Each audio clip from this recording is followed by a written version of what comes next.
ஷேய் பெஸ்ட்டோ எல்லா நீதிமன்ற கோர்ட்டில் உங்களுக்கு எல்லாம் தெரியும். விவசாயத்தை அழிச்சிருக்கான், 2ஆம் நம்பரை பார்க்கான், அனைத்தும் ஒவ்வொரு நாட்டுகளில் என்ன பார்க்காங்கிறது எல்லாமே நீதிமன்ற கோர்ட்டுக்கு தெரியும். அத்தனையும் தப்பு செஞ்சு வச்சுருக்கான். நுப்பாட்ட முடியலையா? கோர்ட்டு நீதிமன்றத்தில் நுப்பாட்ட முடியாப்பா. வழக்கறிஞர்கள் போட்டு தான் நுப்பாட்டணுமா? முக்கால் சத்தியம் புரிஞ்சுக்கோங்கப்பா. நீதிபதி சர்ச்சைனா என்னன்னு தெரியுமா? இடத்த சொத்தை, பூமி சொத்து, கடவுளுடைய சொத்தை காப்பாற்றி கையில் கொடுக்கறது தான் நீதிபதி ஜட்ஜி கோட்டார் கையில் இருக்குது. அத்தனையும் விட்டு லூஸில் விட்டுடிய ஆடிட்டான். வெளியில் பூமியில் ஆடி விரித்து போட்டு ஆடுதான். அப்போ என்ன செய்வார்? நாடு வாரி பிடிக்கல என்ன செய்வார்? ஆதார கார்டு, ரேஷன் கார்டு போட்டாரா? சிட்டி கிராமத்தை அடப்பம்னாரா? இப்படி தான் முற்றுப்புள்ளி வச்சு பிடிச்சி நசிக்கிடுவார்.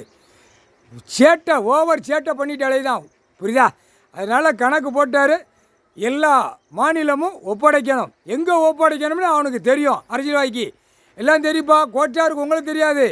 ஒப்படைக்க சொல்லி போட்டார். ஒப்படைக்கணும். ஒப்படைக்கலைன்னா அது ஆட்டோமேட்டிக்காக அது எப்படி அவன் குடும்பம் வேரோட சந்தோஷமாக இருந்துச்சோ அந்த வேரோட அறுத்து உள்ள தூக்கி போட்டுருவார்.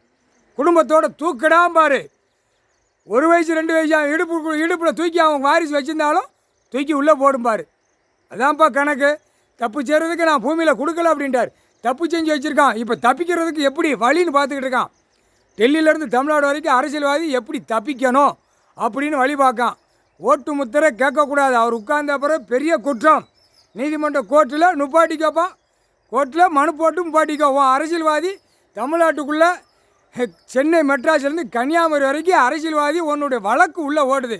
அதை எனக்கு முடிக்கலையே நாடை ஒப்பட. புரியுதா? முடிக்கலைன்னா நாடை என்கிட்ட ஒப்பட. உன் வழக்கறிஞர் தானே ஆடுதான். அவனுடைய கட்சி லாயருக்கு தானே ஆடுதான். அதனால் கணக்க முடிக்கலைன்னா இந்த கேள்வி கேட்காரு. கணக்கை ஒப்படா அப்படிங்காரு. அந்தந்த நாடை ஒப்படா அப்படிங்காரு. ஒப்படைக்கலைன்னா அவர் எப்படி போடுதாரோ அந்த இராணுவ வானரப்படை முப்படை உள்ளே வந்துச்சுன்னா எங்களுக்கு தெரியாது. அவன் ஒட்ட வலிச்சு அழிட்டு போகிறான். அந்த நேரம் கணக்கு போட்டுவார் ஐயா. அவனே சொல்லுவான். ஜட்ஜி கோட்டாரே சொல்லுவாங்க எல்லாருமே. ஐயா கணக்கு பட்டுன்னு இராணுவ முப்படை வந்தவொடனே லேசான வார்த்தை தான் விடுவார். அள்ளி உள்ளே கொண்டு போயிடுவாங்க. பார்த்துக்கோ, ஒப்படைக்கப்பார். பூரா நீதிமன்றத்தில் வழக்காடுது. கட்சி கொடியை தூக்கி நீ இங்கே சென்னை மெட்ராஸில் ஆட்டுத, கன்னியாகுமரி வரைக்கும் நீதிமன்ற கோர்ட்டில் வழக்கு ஆடுது. வழக்கை முடிக்க முடியலை. வழக்கு பூரா சேர்த்து வச்சுக்கிட்டு போகுது அப்படின்னு சொல்லி கணக்கை கொடுத்துருங்கப்பா. கோர்ட்டில் முக்கால் சத்தியம் தமிழ்நாடு முழுவதும் கொடுத்துருங்கப்பா. நீதிமன்ற கோர்ட்டில் வழக்காடி பார்த்துக்கிட்டு நம்ம உட்காந்துக்கிட்டு இருக்க முடியாது அப்படின்ட்டார். இவன் போடுவான் காகித பேப்பர், ஆன்லைனில் தட்டி விட்டுக்கிட்டே இருப்பான். எல்லா அதிகாரிகளுக்கும் அரசியல்வாதிக்கு அனைத்தும் அதை பார்க்க நான் முடியாது அப்படின்ட்டார். கணக்கை ஒப்படைக்கலைன்னா எல்லாமே நுப்பாட்டிடுவோம். அப்புறம் தண்ணி குடிக்க கூட முடியாது, சாப்பிட உணவு கூட முடியாது அப்படின்ட்டார். இரண்டையும் கட் பண்ணிட்டா எங்கே சாப்பிடுவான்? அவன் படித்த மூளைக்கு வீட்டில் என்ன போட்டு வச்சுருக்கான் அதில் மோந்து குடிக்க விட்டுருவார்.